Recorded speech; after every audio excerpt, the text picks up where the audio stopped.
نحمده ونستعينه ونستغفره ونعوذ بالله من شرور أنفسنا ومن سيئات أعمالنا من يهده الله فلا مضل له ومن يضلل فلا هادي له وأشهد أن لا إله إلا الله وحده لا شريك له وأشهد أن محمدا عبده ورسوله صلى الله تعالى عليه وعلى آله وصحبه وسلم تسليما كثيرا أما بعد সম্মানিত দিনী ভাতৃমণ্ডলী, আজ 16ই মুহররম 1442 হিজরি মোতাবেক 4 সেপ্টেম্বর 2020 আমরা আমাদের সহিহ বুখারীর যে ধারাবাহিক দর্স চলে আসছিল মহামারীর পূর্ব থেকে, এই করোনার মহামারীর কারণে আমরা স্থগিত রেখেছিলাম। আবার শুরু করছি, তবে শুধু লাইভ আলোচনা হবে। সেখান থেকে আপনারা ইনশাআল্লাহ তাআলা শুনতে পারবেন, শোনাতে পারবেন। আল্লাহ রাব্বুল আলামিন যেন আমাদের সকলকে দ্বীনের সঠিক জ্ঞান হাসিলের তৌফিক দান করেন এবং জ্ঞান অনুযায়ী সহি শুদ্ধ আমল করার তৌফিক দান করেন, সহি আকীদা ভিত্তিক জীবনযাপনের তৌফিক দান করেন, ভালো আখলাক আচরণ যেন আল্লাহ রাব্বুল আলামিন আমাদেরকে দান করেন। আজকে বিষয়বস্তু হচ্ছে কিতাবুল ইলম, ইলমের পর্ব বা ইলমের অধ্যায়। আর পর্ব নম্বর হচ্ছে ইলমের 6 নম্বর। এর আগে পূর্বে 5টি আলোচনা হয়েছে। এই অধ্যায়ে বাব 21 নম্বর অধ্যায় সহিহ বুখারীর, তাতে বলছেন বাবু রাফিল ইলমে ওয়া যুহুরিল জাহলি। এই অধ্যায় হচ্ছে ইলমের বিলুপ্তি সম্পর্কে। রাফা মানে উঠে যাওয়া, ইলম উঠে যাবে এমন এক সময় আসবে, দ্বীনের জ্ঞান পৃথিবী থেকে মুছে যাবে, ধীরে ধীরে উঠে যাবে। অযহুরিল জাহল, এবং অজ্ঞতা মূর্খতার বহিঃপ্রকাশ ঘটবে, ব্যাপক আকার ধারণ করবে। অধিকাংশ মানুষ দ্বীন সম্পর্কে, আল্লাহ রাব্বুল আলামিন সম্পর্কে, আল্লাহর দ্বীন সম্পর্কে, আল্লাহ রাসূল সাল্লাল্লাহু আলাইহি ওয়াসাল্লাম সম্পর্কে অজ্ঞ হয়ে পড়বে। যেহেতু দ্বীনি ইলমের চর্চা, পঠন পাঠন উঠে যাবে বা বিলুপ্ত হয়ে যাবে, ভালো ভালো আলেমরা উঠে যাবেন। আর ইলমের যেসব প্রতিষ্ঠান রয়েছে সেগুলিতে ভালো লেখাপড়া হবে না, অথবা সেগুলি থাকবে না। ধীরে ধীরে মানুষ দুনিয়ামুখী হয়ে যাবে, দুনিয়ার শিক্ষা শুধু থেকে যাবে, কিন্তু দ্বীনের শিক্ষা উঠে যাবে। সেই সময়টি খুব কাছে চলে এসছে, ধীরে ধীরে সেদিকে যাচ্ছে মানবতা। ইমাম রাবিয়া রাহমাতুল্লাহ, প্রখ্যাত তাবী, তিনি বলছেন লা ইয়ানবাগি লিআহাদিন ইনদাহু শাইয়্যুম মিনাল ইলমি আন ইউদাইয়া নাফসাহ। কোনো ব্যক্তির জন্য উচিত নয় যার কাছে দ্বীনের কিছু জ্ঞান রয়েছে, শারঈ ইলমের কিছু অংশ রয়েছে, যাই থাক না কেন আপনার কাছে যতটা জ্ঞান আছে, আপনি নিশ্চিত যে এটা যেটা জানছি সেটা সঠিক, যথেষ্ট। আপনার কাছে অনেক জ্ঞান থাকতে হবে জরুরি নয়, কিন্তু যে জ্ঞানটি রয়েছে অল্প স্বল্পই হোক আর বেশি হোক, সেটা সম্পর্কে যেন আপনি নিশ্চিত থাকেন যে সেটা কোরআন এবং হাদিসের দলিল ভিত্তিক। যদি কারো কাছে শারঈ ইলমের কিছু অংশ থাকে, তাহলে তার জন্য উচিত নয় আন ইউদাইয়া নাফসাহ, যে সে নিজেকে বরবাদ করে দেবে, নিজেকে নষ্ট করবে। নিজেকে নষ্ট করা বা নিজেকে বরবাদ করে দেওয়া, ধ্বংস করে দেওয়া হচ্ছে। দ্বীনের জ্ঞান আছে, কিন্তু দ্বীনের জ্ঞান মোতাবেক আমল করছে না। প্রথম, ইলম মোতাবেক যদি আমল না হয় তো কোনো লাভ নেই। দ্বিতীয় হচ্ছে যে দ্বীনের আমল হয়তো আছে ব্যক্তি জীবনে, কিন্তু দ্বীনের শিক্ষা দেয় না। যেটুকু জ্ঞান আছে অন্যকে শিক্ষা দেয় না। দ্বীনি ইলমের চর্চা করেন না, শিখে নেওয়ার পরে শিখাতে হবে, সেদিকে দাওয়াত দিতে হবে। যতক্ষণ পর্যন্ত আপনি দাওয়ার কাজ না করবেন, দ্বীনি শিক্ষার প্রচার প্রসার না করবেন, তার আগে আমল না করবেন, তাহলে সেই ইলমের ফায়দা হলো না, আপনি নিজেকে নষ্ট করলেন। হাদিস নম্বর 80, ইমাম বুখারী রাহিমাহুল্লাহ ওস্তাদ হচ্ছেন ইমরান ইবনে মাইসারা। পুরো সনদ আর বর্ণনা করছি না। সাহাবী বর্ণনাকারী হচ্ছেন আনাস রাদিয়াল্লাহু তাআলা আনহু। তিনি বলছেন, ক্বালা রাসূলুল্লাহ সাল্লাল্লাহু আলাইহি ওয়াসাল্লাম, রাসূলুল্লাহ সাল্লাল্লাহু আলাইহি ওয়াসাল্লাম বলেছেন, ইন্না মিন আশরাতিস সাআহ, নিশ্চয় কিয়ামতের লক্ষণগুলির অন্তর্ভুক্ত হলো। কিয়ামতের অনেক লক্ষণ রয়েছে যেগুলি দুই ভাগে বিভক্ত। ছোট আশরাতুস সাআহ আস-সুগরা, ছোট লক্ষণ, আর আশরাতুস সাআহ আল কুবরা, বড় লক্ষণ। কেউ কেউ ভাগ করেছেন তিন ভাগে। আশরাতুস সাআহ সুগরা, ছোট লক্ষণ, আর উস্তা, মাঝারি লক্ষণ, বড় না খুব ছোটও না, ছোটগুলির চাইতে একটু বড় আর বড়গুলির চাইতে ছোট। বেশ কিছু লক্ষণ আছে যেগুলির কিছু এসেছে আর কিছু আসছে আর বর্তমান আছে। আর বড় লক্ষণ যে 9-10টি রয়েছে, সেই লক্ষণগুলি হচ্ছে আশরাতুস সাআহ আল কুবরা। সেগুলি যখন চলে আসবে খুব তাড়াতাড়ি পৃথিবী ধ্বংস হয়ে যাবে, কিয়ামত কায়েম হয়ে যাবে। তো কিয়ামতের লক্ষণগুলির অন্তর্ভুক্ত হলো, মানে ছোট লক্ষণের অন্তর্ভুক্ত। আইয়ুর ফাল এলম, বা মাঝারি লক্ষণ। আইয়ুর ফাল এলম উঠে যাবে। অনেক ছোট ছোট লক্ষণ চলে এসছে, কিন্তু এলম পুরোপুরি উঠে যায়নি। এমন একটা সময় আসবে যে দিনের জ্ঞান একেবারে উঠে যাবে। গোটা দেশ অঞ্চল খুঁজে ফেলে দিবেন, ভালো কোনো আলেম পাবেন না যার কাছে আপনি দিনের জ্ঞান নিয়ে নিশ্চিত হবেন যে সঠিক জ্ঞান দিচ্ছেন। দিনের ফতোয়া হালাল হারাম নিয়ে আপনি নিশ্চিত হবেন যে সঠিক আমাকে দিক নির্দেশনা দিচ্ছেন। যদি তাদের কাছে কিছু এলেম থাকে তো দুনিয়ার কাছে বিক্রি হয়ে যাবে, হক কথা বলবে না, তৌহিদ সুন্নাতের কথা বলবে না। অথবা তৌহিদ সুন্নাত থাকলেও দুনিয়ার গরজে অনেক সময় হালাল হারাম, হালালকে হারাম করে দিবে, হারামকে হালাল করে দিবে। বিভিন্ন পরিস্থিতির কারণে দুনিয়ার লোভ লালসাকে প্রাধান্য দেওয়ার জন্য এটা হতে পারে। আবার এমন একটা সময় আসবে যে একেবারে এলেম থাকবে না, এলেম থাকবে না, দিনের জ্ঞান থাকবেই না, সব জাহেল হয়ে পড়বে। ওয়াসবতাল জাহলু, আর অজ্ঞতা বা মূর্খতা, জাহালাত, মূর্খতা প্রকট হয়ে পড়বে। মূর্খতা শক্ত আকার ধারণ করবে। সমাজে দিন সম্পর্কে জ্ঞানী মানুষ পাওয়াই যায় না। ওয়ুশরাবুল খামরু, মদ পান করা হবে, ব্যাপক হারে মদ পান করা শুরু করবে। কাফেররা পান করতো মদ এক সময়, এখন অনেক মুসলিম, অনেক সভ্য লোক, প্রভাবশালী লোকেরা, সমাজপতি মদ পান করে। এই কিয়ামতের লক্ষণ কাছে চলে আসছে। মুসলিম সমাজে মদ পান সামাজিক অপরাধ মনে করা হয়, দিনী অপরাধ, আকীদাগত অপরাধকে অনেক অপরাধ মনে করে না। 5 ওয়াক্ত সালাত পড়ে না, অপরাধ মনে করে না অনেকে, কারণ এটা সামাজিকভাবে অপরাধ মনে করা হয়নি। কিন্তু সামাজিক অপরাধ হচ্ছে ক্রাইম, খুন করা, ব্যভিচার করা, মদ পান করা, জুয়া খেলা, গাঁজা খাওয়া ইত্যাদি। এই ধরনের এই সামাজিক অপরাধ মুসলিম সমাজে ছিল না বললেই চলে, খুব কম ছিল, কিন্তু এখন অনেক বেশি হয়ে গেছে।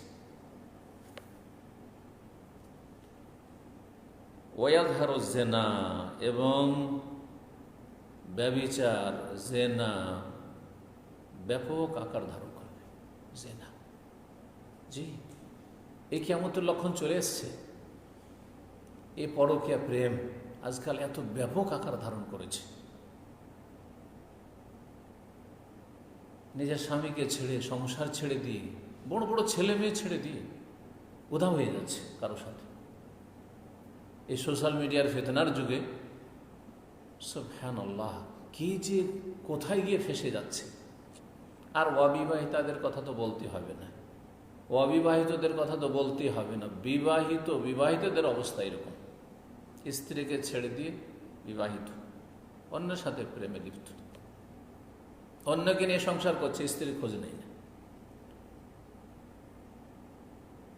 ঘরে পর্দা নেই, সমাজে পর্দা নেই, পরিবারে পর্দা নেই, যার ফলে বাড়িতে অবাধে যারা নিকটাত্মীয়, মাহরাম নয়, অমাহরাম, তারা প্রবেশ করছে। চাচাতো ভাই, খালাতো ভাই, মামাতো ভাই, ফুফাতো ভাই, দুলা ভাই, দেবর, ভাসুর, কোনো পর্দা নেই। বরং এতে যে কত ব্যভিচার হচ্ছে ওই সব সমাজে আল্লাহ ভালো জানেন, এসব বাইরের খবর। কিন্তু আমাদের কাছে সমস্যাগুলি যখন উঠে আসে তখন বুঝতে পারি যে সমাজের অবস্থা খুবই খারাপ, অধঃপতনের দিকে চলে যাচ্ছে সমাজ পরিবার। হেজাব পর্দা না থাকার কারণে, অবাধ মেলামেশার কারণে, সহশিক্ষার কারণে, একসাথে নারী পুরুষদের কর্মক্ষেত্রে একাকার হয়ে যাওয়ার কারণে আউযুবিল্লাহ স্বামীকে ছেড়ে দিয়ে কলিগের সাথে প্রেম করছে, জেনা ব্যভিচার লিপ্ত। কিয়ামতের এসব লক্ষণ প্রায় চলে এসছে। আল্লাহ রাব্বুল আলামিন মুসলিম সমাজের হেফাজত করেন, মুসলিম ভাই বোনদের হেফাজত করেন। কিতাবুল ইলমের এই অধ্যায়ে বলতে চাইছেন যে এই যে দ্বীনের ইলম, কোরআন সুন্নাহর জ্ঞান, এবং যেই জ্ঞানের উদ্দেশ্য হচ্ছে আমল করা, যেই জ্ঞানের উদ্দেশ্য জ্ঞান অর্জন করে দাওয়াত দেওয়া, শিক্ষা দেওয়া, তালিমের কাজ করা, প্রচার প্রসারের কাজ করা, বাল্লিগু আন্নী ওয়ালাউ আয়া, একটি কথা হইলে পৌঁছাও, এগুলো সব শেষ হয়ে যাবে। দাওয়ার কাজ সংকুচিত হয়ে গেছে। দাওয়ার কাজ যে করে সে যেন অপরাধী। দাওয়ার কাজ করলে তাকে ভালো নজরে দেখা, সন্দেহ নজরে দেখা হচ্ছে, সন্দেহের দৃষ্টিতে দেখা হচ্ছে। জি, আল্লাহ রাব্বুল আলামিন যেন ভালো মানুষদের হেফাজত করে আর খারাপদেরকে আল্লাহ হেদায়েত করেন। আর যেসব খারাপদের অনিষ্ট বেড়ে গেছে আল্লাহ তাদের থেকে আমাদের রক্ষা করেন, তাদেরকে তাদের অনিষ্ট দিয়ে ধ্বংস করেন।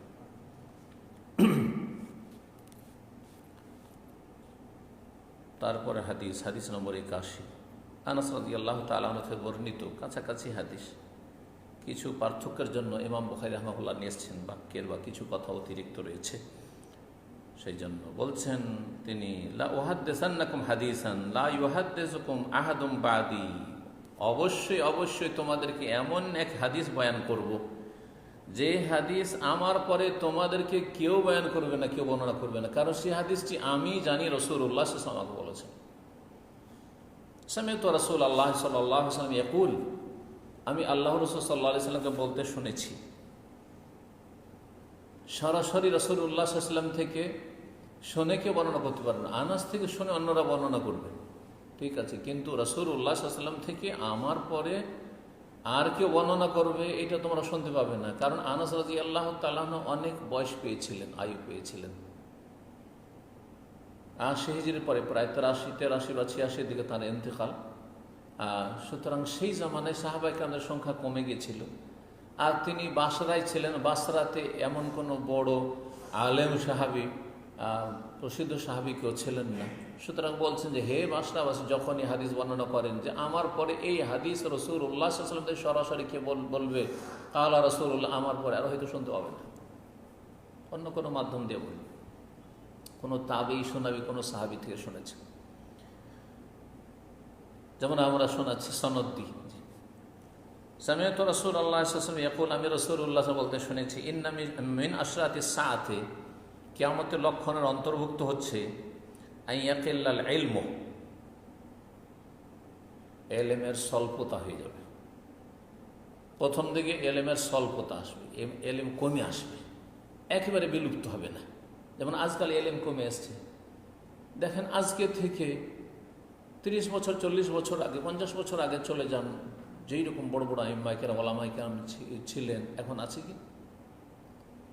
উদাহরণস্বরূপ 3 জন এই যুগের 20 শতাব্দীর ইমামের কথা বলি, শেখ আব্দুল আজিজ ইবনে বাজ রহমতুল্লাহ আলাইহি, শেখ মোহাম্মদ ইবনে সালেহ ওসাইম রহমতুল্লাহ আলাইহি, শেখ মোহাম্মদ নাসিরউদ্দিন আলবানী রহমতুল্লাহ আলাইহিম আজমাইন, তাদের মতো কোনো আলিম পৃথিবীতে আছে না? এমন কেউ আছে যে ভবিষ্যতে এইরকম স্তরে পৌঁছবে? আশা করা যায় না।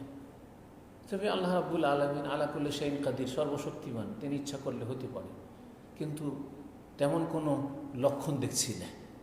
ইয়াকিল্লাল ইলম, ইলম কমে আসবে। আর যারা বর্তমান আছেন এরা চলে গেলে এদের বিকল্প, এদের শূন্য স্থান পূরণ করবে, এদের স্থলাভিষিক্ত হবে, এইরকম আলেম পাওয়া মুশকিল আছে। ইয়াকিল্লাল এলম এখানে রয়েছে, সেখানে রয়েছে আগেরটাতে ছিল যে এলেম উঠে যাবে, তো একসময় এলেম একেবারে বিলুপ্ত হয়ে যাবে, উঠেই যাবে। আর আর কিভাবে উঠবে? বেকাবুদিল ওলামা, এর আগে হাদিস আমরা আলোচনা এসছে যে বড় বড় আলেমরা দুনিয়া থেকে ইন্তেকাল করবেন, তাদেরকে আল্লাহ গ্রহণ করবেন, তারা দুনিয়া থেকে বিদায় নেবেন, এইভাবে উঠে যাবে। অন্তর থেকে এলেমকে আল্লাহ টেনে নেবেন না। ইন্নাল্লাহ লা ইয়াকবাদুল ইলমা ইনতিজাআন ইয়ানতাজিহু মিনাল ইবাদ। আল্লাহ রাব্বুল আলামিন এলেমকে গ্রহণ করবেন, এলেম উঠে যাবে, এটা মানুষের অন্তর থেকে রাতারাতি উঠিয়ে নেবেন না, যে আমার কাছে এলেম আছে আর হঠাৎ করে সকাল হলো আর কিছু এলেম নেই আমার কাছে, এরকমটা হবে না। ওয়ালাকিন ইয়াকবাদুল ইলমা বিকাবদিল উলামা, তবে এলেমকে আল্লাহ উঠিয়ে নেবেন, গ্রহণ করে নেবেন ওলামাদেরকে গ্রহণ করে, ওলামারা ইন্তেকাল করবে। হাত্তা লাম ইয়াবকা ফিন্নাসে আলিম, এমনকি পৃথিবীতে মানুষ সমাজে আলেম থাকবে না, দেশে খুঁজে পাচ্ছেন না কার কাছে মাসলার হল করবো, সমস্যার সমাধান নেব, কার কাছে ফতোয়া নেব। ইত্তাখাযান নাসু রুউসান জুহালা, তখন সমস্যার সমাধান তো চাইতে হবে। জাহেল, মূর্খ নেতা, আলেম, মসজিদের ইমাম, খতিব, তাদের কাছ থেকে তাদেরকে ধর্মীয় নেতা, দিনী আলেম মেনে নেবে আর তাদের কাছে ফতোয়া নেবে। ফাফতা বিগাইরি ইলমিন, এলেম যেহেতু নাই তাদের কাছে, কোথা থেকে বলবে যে কোন আয়াতের ভিত্তি, কোন হাদিসের ভিত্তিতে বলছি, কোন শরীয়তের মৌলিক নীতিমালার ভিত্তিতে ফতোয়া দিচ্ছি, হালাল হারামের, জায়েজ না জায়েজের, উসুল কাওয়ায়েদ বুঝে না। ফাফতা বিগাইরি, বিনা এলেমে ফতোয়া দেবে, এলেম নেই, সহি সহি বুঝে না, বিনা এলেমে ফতোয়া দেবে, জাল কথা বলবে। ফদাল্লু আদাল্লু, নিজেরাও পথভ্রষ্ট হবে এই জাহেল মুফতিগুলো, ও আদাল্লু, আর অন্যদেরকে, জনগণকেও গোমরাহ পথভ্রষ্ট করবে। তা এলেম কমে যাবে, এখন কমে যাওয়ার সময় চলছে, এই যুগটা চলছে এলেম কমে যাওয়ার, এলেম হ্রাস পাচ্ছে। ওয়াজহারুল জাহলু, অজ্ঞতা বিরাজ করবে। ওয়াজহারু জেনা, ব্যভিচার ব্যাপক আকার ধারণ করবে, প্রসার লাভ করবে। পার্কে চলে যান, বিচে চলে যান, সৌদি আরবের বিচ ছাড়া বাকি অন্য বিচে চলে যান, কি যে অবস্থা, আল্লাহ হেফাজত করে, আল্লাহ হেফাজত করে। ওয়াতাকসুরু নিসা, নারীদের সংখ্যা বেশি হয়ে যাবে, কারণ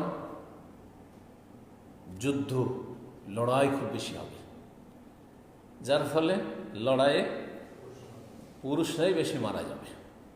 মহিলারা, বিশেষ করে মুসলিম সমাজের অধিকাংশ মহিলাই বাড়িতে অবস্থান করে, কাফেরদের মতো নয় এখনো, যদিও অনেকে কাফেরদের কদমে কদম রেখে একবারে সেদিকে চলে গেছে, তাদের অবস্থা সেরকম হবে। যারা, যেসব মহিলারা নিজেরা সেনাবাহিনীতে যাচ্ছে, নিজেরা প্রশাসনে যাচ্ছে, নিজেরাই আপনার রাস্তাঘাট, কলকারখানায় পুরুষদের যৌন হয়রানির শিকার হওয়ার জন্য সেখানে পৌঁছে গেছে, তাদের অবস্থা পুরুষদের মতোই হবে। তাদের দুর্দশা শেষ থাকবে না, পরিণাম খুব খারাপ কিয়ামতের আগে। ওয়াতাকসুরু নিসা, নারীদের সংখ্যা বেশি হয়ে যাবে, পুরুষরা থাকবে না। ওয়ায়াকিল্লু রিজাল, পুরুষদের সংখ্যার স্বল্পতা দেখা দিবে, পুরুষদের সংখ্যা কমে যাবে।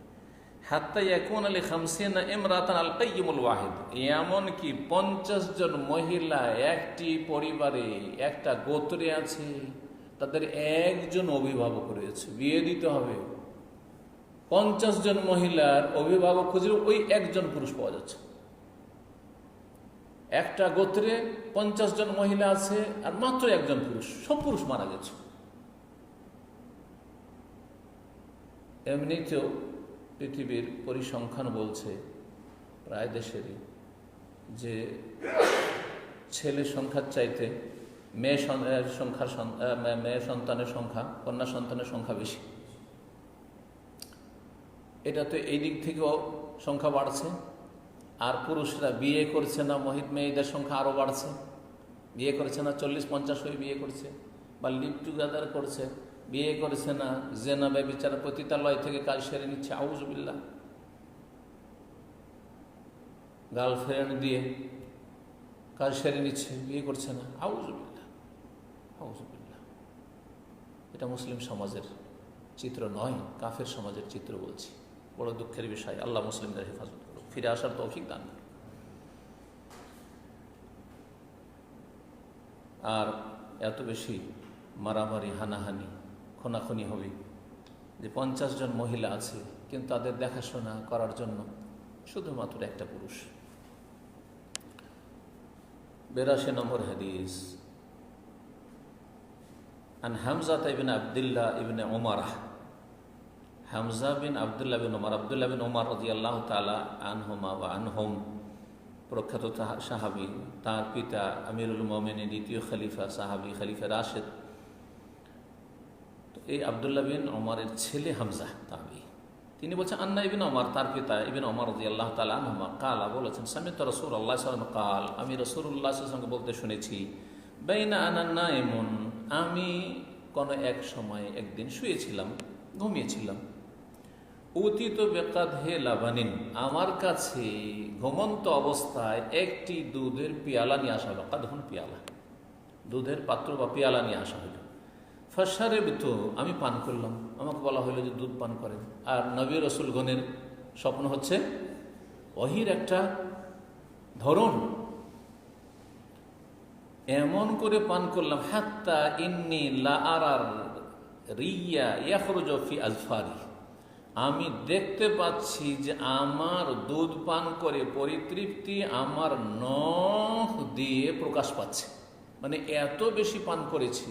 এটা আরবি ভাষার একটা অলংকার। যেমন আমরা বলি যে আজকে এত খেয়েছি যে এখানে উঠে গেছে, এটা আমাদের বাঙালিদের কথা। আর আরবিদের কথা হচ্ছে যে আমি এত পান করেছি যে আমার নখের ডগাতে পর্যন্ত দুধ পৌঁছে গেছে। মানে মন ভরে যতটা পারি আমি পান করেছি একবারে, স্বপ্ন যোগে। সুম্মা আতাইতু ফাদলি ওমর ইবনুল খাত্তাব রাদিয়াল্লাহু তাআলা আনহু, তারপরে আমার পান করার পরে অতিরিক্ত দুধটা আমি ওমর ইবনে খাত্তাব রাদিয়াল্লাহু তাআলা আনহুকে দিয়ে দিলাম, আমিরুল মুমিনিন খলিফা রাশিদ রাদিয়াল্লাহু তাআলা আনহু, তাকে দিয়ে দিলাম। কালু, সাহাবীরা জিজ্ঞেস করলেন, ফামা আউয়ালতাহু ইয়া রাসূলুল্লাহ, তাহলে এই স্বপ্নের আপনি কি মর্ম আপনি বর্ণনা করলেন, এর তাওয়িল মানে এর হচ্ছে আপনার বিবরণ বা মর্ম রহস্য, এই স্বপ্নের অর্থ কি, ব্যাখ্যা কি?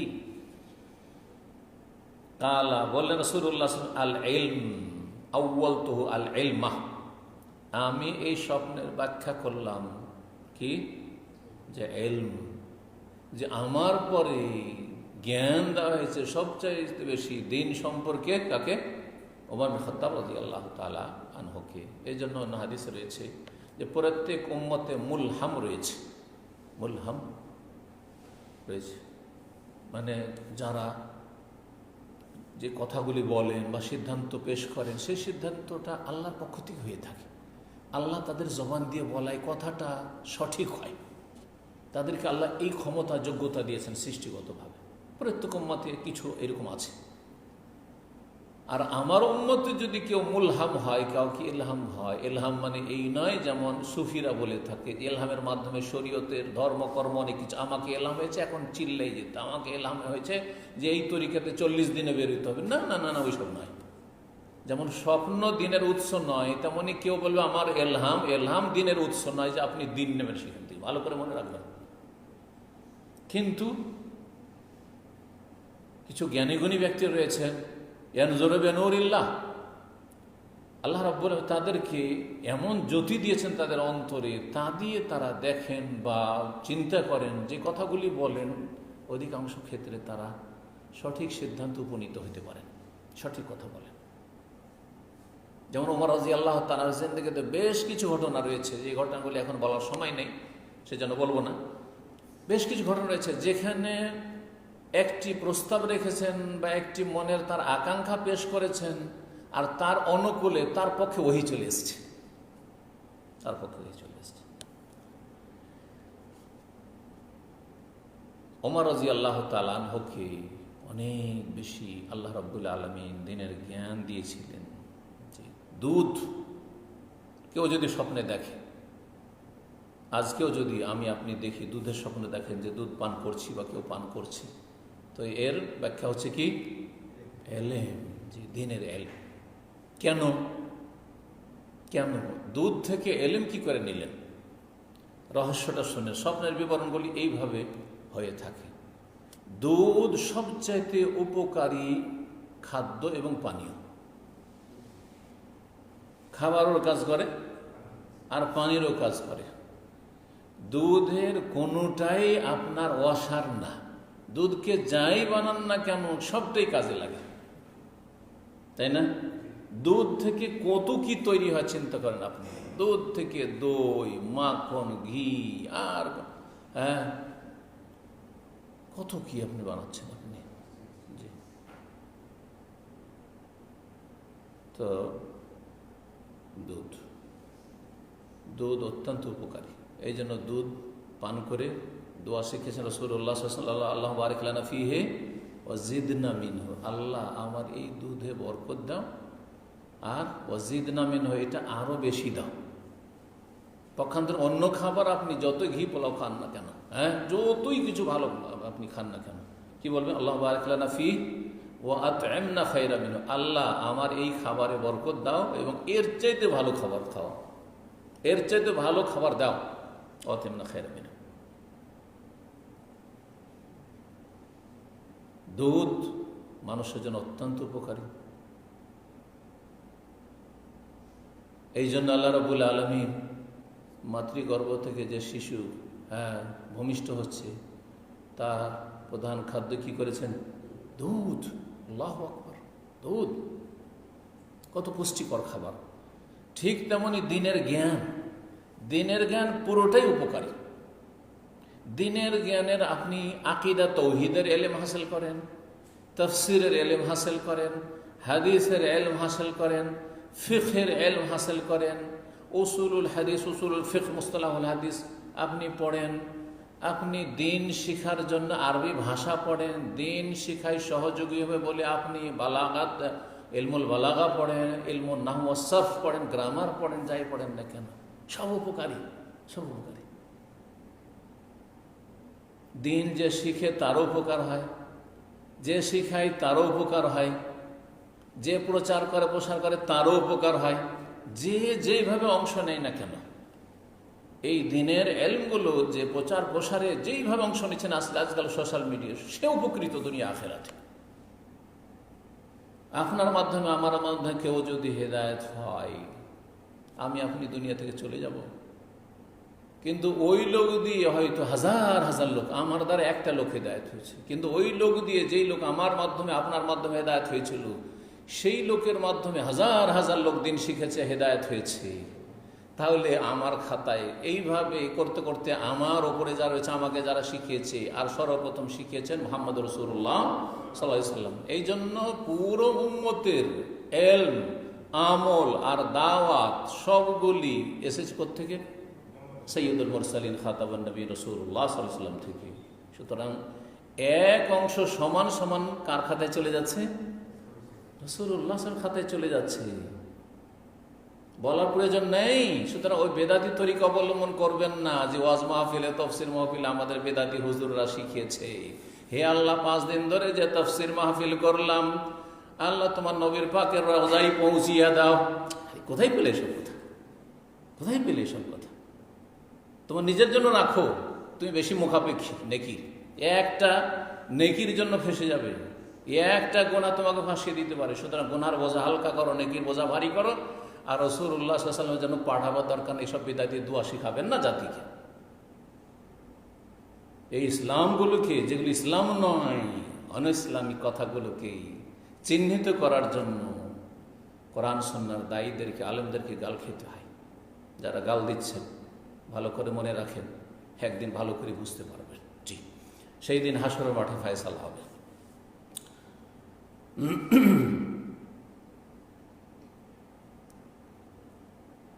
23 নম্বর অধ্যায় বলছেন বাবুল ফুতি ওয়া হুয়া ওয়াকিফুন আলা দাব্বাতি ওয়া গায়রিহা। এই অধ্যায় হচ্ছে বাহনের ওপর অথবা অন্য কোনো কিছুর ওপর বসে ফতোয়া দেওয়া সম্পর্কে।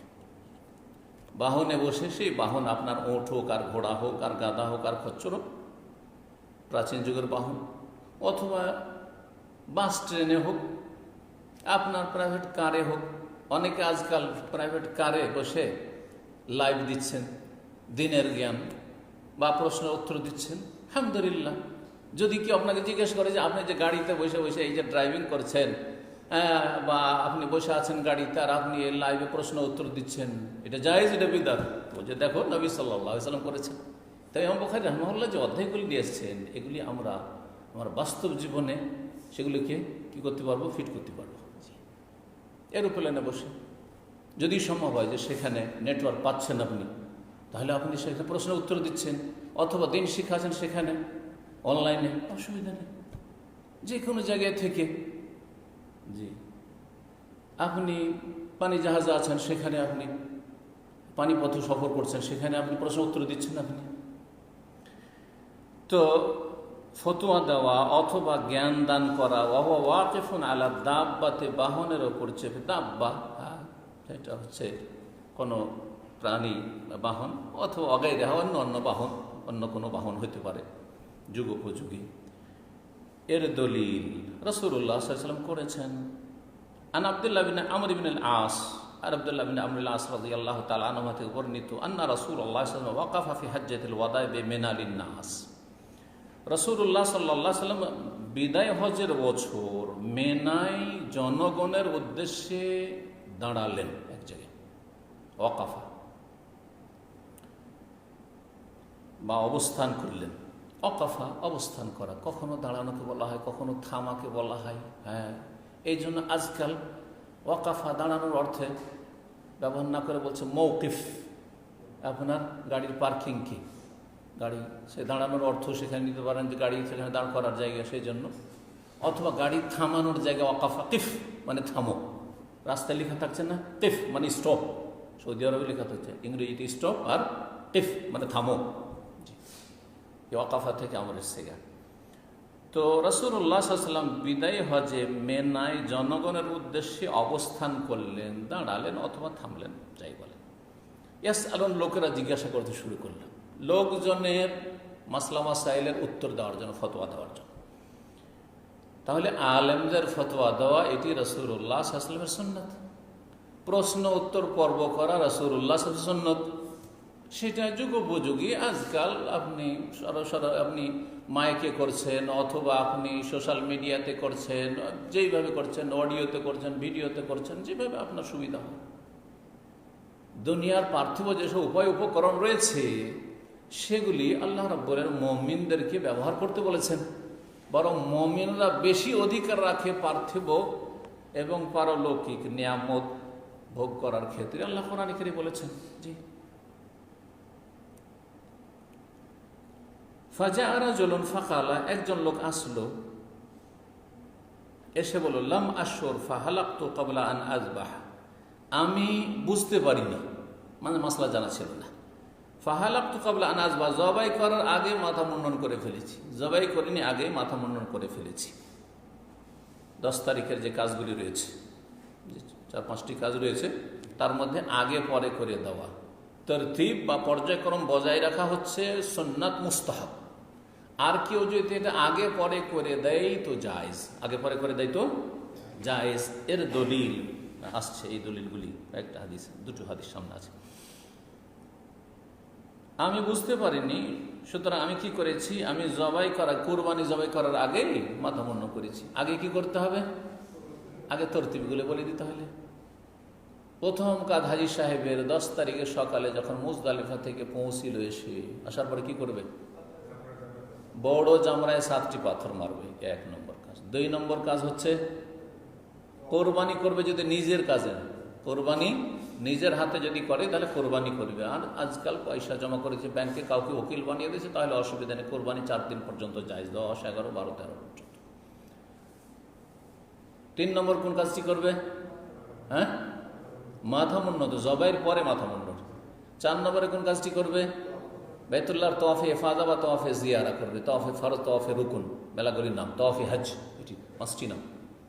হজের তওয়াফ, ফরজ তওয়াফ, রুকুন তওয়াফ, জিয়ারার তোয়াফ, এফাদা তোয়াফ মানে ফিরে এসে প্রত্যাবর্তন করে আপনার প্রত্যেকে সোম্মা আফিজু মিন হাইসু আফাদান নাস, আরাফা থেকে মুজদালিফা থেকে। 5 নম্বর কি কাজ?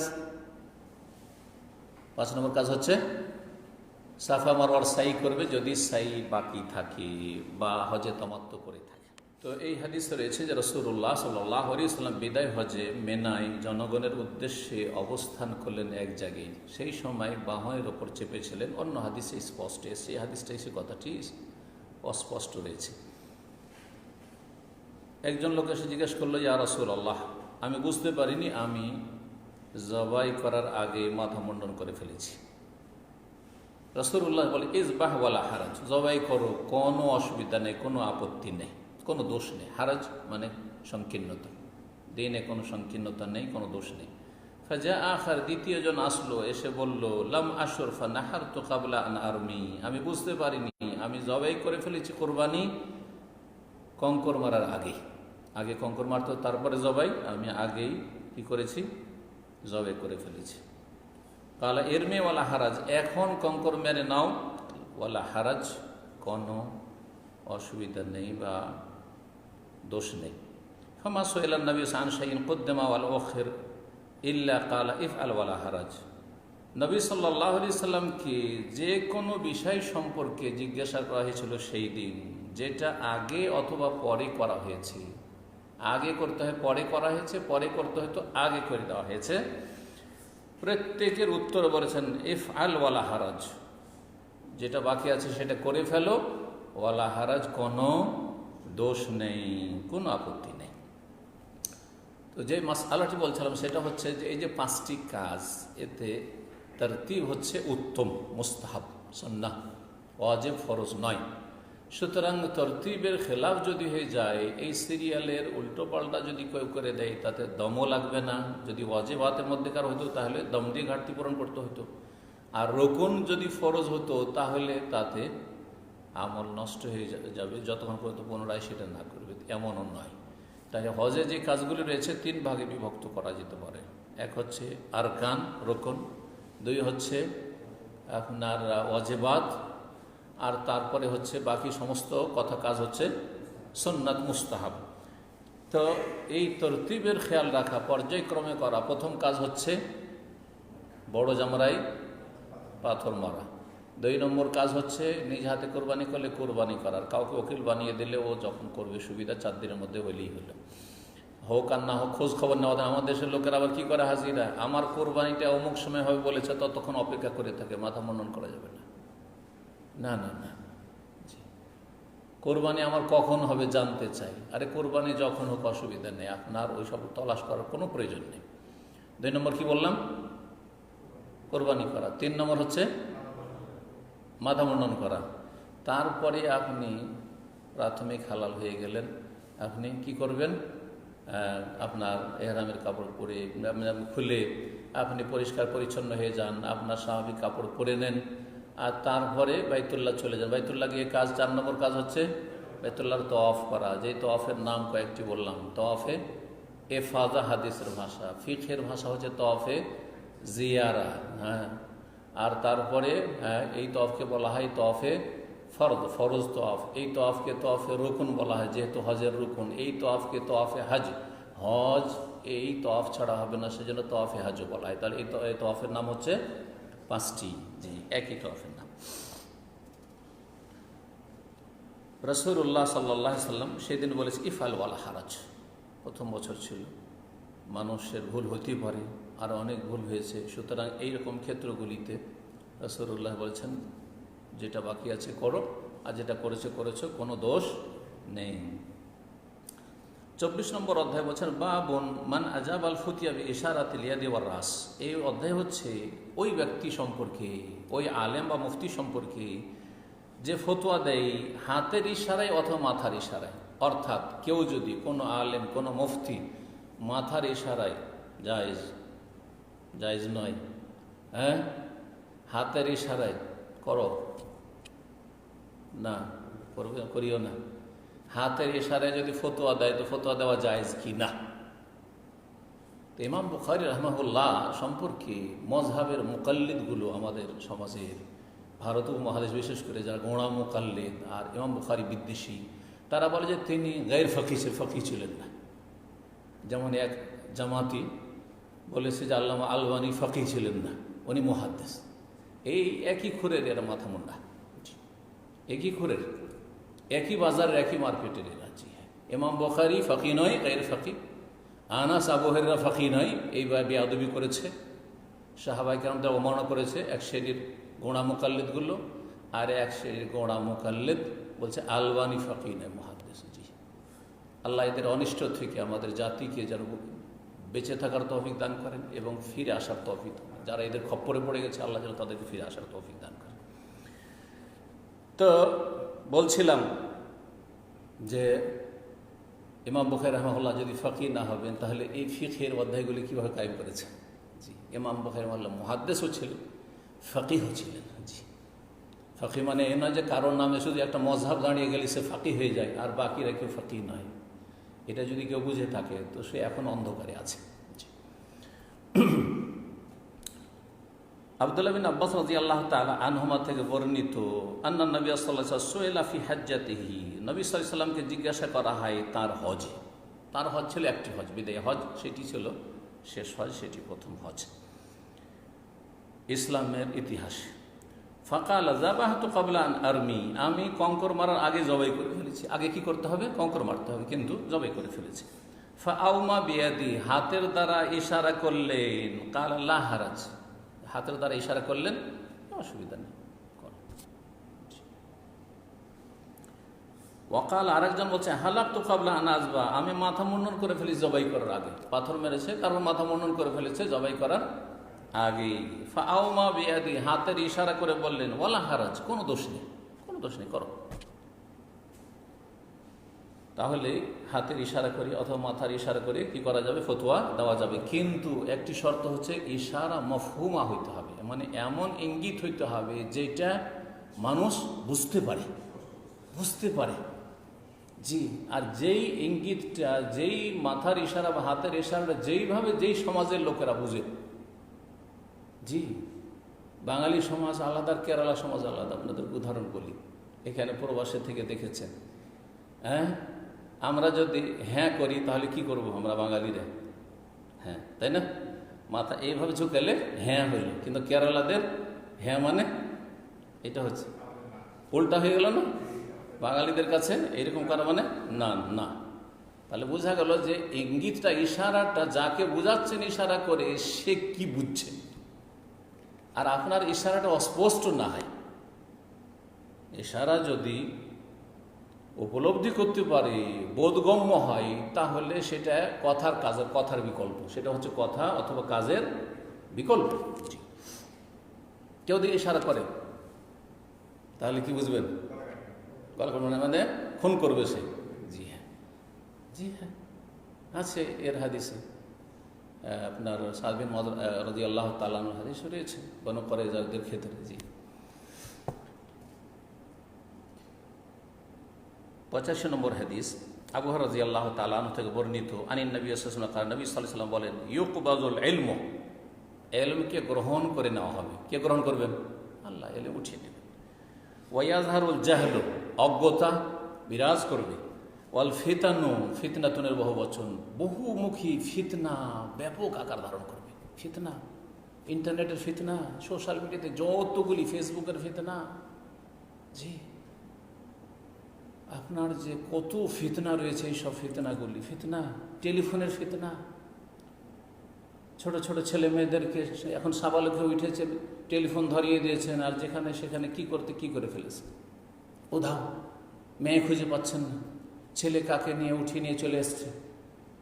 কত বড় ফিতনা বলেন তো। জি, সংসার ভেঙে যাচ্ছে, সংসার ভেঙে যাচ্ছে, কত সুখ শান্তির সংসার, প্রবাস থেকে কত টাকা পাঠাচ্ছে, আর এদিকে এই টেলিফোন নাজায়েজ ব্যবহার করে টেলিফোনের ফিতনায় পড়ে সে আরেকজনের সাথে কোথাও গিয়ে বসে আছে, আমোদ ভর্তি করছে, আউযুবিল্লাহ, ডুবে ডুবে নাপাক পানি খাচ্ছে। ওয়াকসরুল হারজ, এবং হানাহানি, মারামারি খুব বেশি হবে। খুন, হার্জ মানে হচ্ছে আল কাতল। হার্জ শব্দটি কঠিন শব্দ, বুঝতে পারে। কিলা ইয়া রাসূলুল্লাহ, জনকীয় ব্যক্তি বলেন, হে আল্লাহ রসুল, ওয়ামাল হারজ, হার্জটা তো বুঝলাম না, হার্জ আবার কি জিনিস? ফাকাল হা কাজা, ইশারা করে বুঝলেন হার্জটাকে। ফাহাররাফাহা, সেটাকে হাতের ইশারায় এমন করে বুঝালেন, হাতটাকে উল্টালেন। কান্ন ইউরিদুল কাতল, রাসূলুল্লাহ সাল্লাল্লাহু আলাইহি ওয়াসাল্লাম যেটা বুঝাইতে চাইছেন সেটা হচ্ছে যে খুন খারাপি, খুন খারাপি বুঝাইতে চাইছিলেন। খুন খারাপি খুব বেশি বেড়ে যাবে। 86 নম্বর হাদিস, এখানেও ইশারা আর কথা রয়েছে, ইঙ্গিত করে বোঝানোর কথা রয়েছে। তাহলে ইঙ্গিত করে যখন বোঝানো যায় কোনো কথা, তাহলে ইঙ্গিত করে হ্যাঁ না বলা যাবে, দিনের কথা বলা যাবে, শেখানো যাবে। ফাতেমা রাদিয়াল্লাহু তাআলা আনহা থেকে বর্ণিত, তিনি আসমা রাদিয়াল্লাহু তাআলা আনহা থেকে বর্ণনা করছেন। কালা, তিনি বলছেন, আতাইতু আয়েশা, আসমা বিনত আবি বকর, ছোট বোন আয়েশা রাদিয়াল্লাহু তাআলার কাছে আসলেন। ওয়াহিয়া তুসাল্লি, সেই সময় তিনি সালাত আদায় করছিলেন। ফাকুলতু মা শানুন নাস, আমি বললাম যে লোকজনের কি হয়েছে, এই সময় কেন সালাত পড়ছে? এটা তো সালাতের সময় নয়, লোকজন মসজিদে সালাত আদায় করছে। ফাআশারাত ইলাস সামাই, যেহেতু সালাত অবস্থায় ছিলেন আয়েশা, তো বড় বোনকে ইঙ্গিত করছেন কোন দিকে? সালাত অবস্থায় ইঙ্গিত করছেন, মানে আকাশের দিকে দেখো তাহলে বুঝতে পারবে। জি। ফাইদান নাসু কিয়ামুন, দেখছি লোকজন দাঁড়িয়ে সালাত আদায় করছে। ফাকালাত সুবহানাল্লাহ, বললেন সুবহানাল্লাহ। কুলতু আয়া, লোকজন একবারে জমিয়ত হয়ে গেছে আর সবাই সালাত আদায় করছে, মনে হচ্ছে যে কিয়ামতের কোনো লক্ষণ চলে এসছে নাকি, বড় কোনো নিদর্শন নাকি।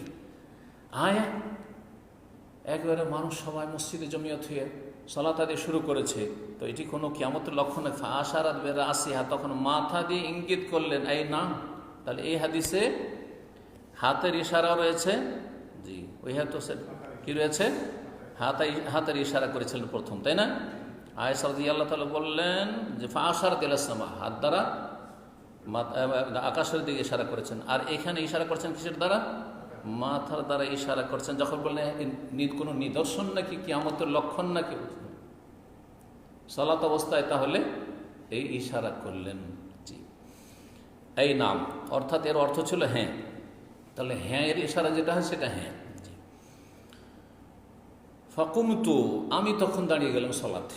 আসমা রাদিয়াল্লাহু আনহা বলছেন, হাত্তা আলানিল গাশ, এত লম্বা সালাত ছিল যে আমি বেহুশ হতে চলেছিলাম, মানে আমি বেহুশে পড়ে যাচ্ছি, মনে হচ্ছে সেন্সলেস হয়ে যাচ্ছি।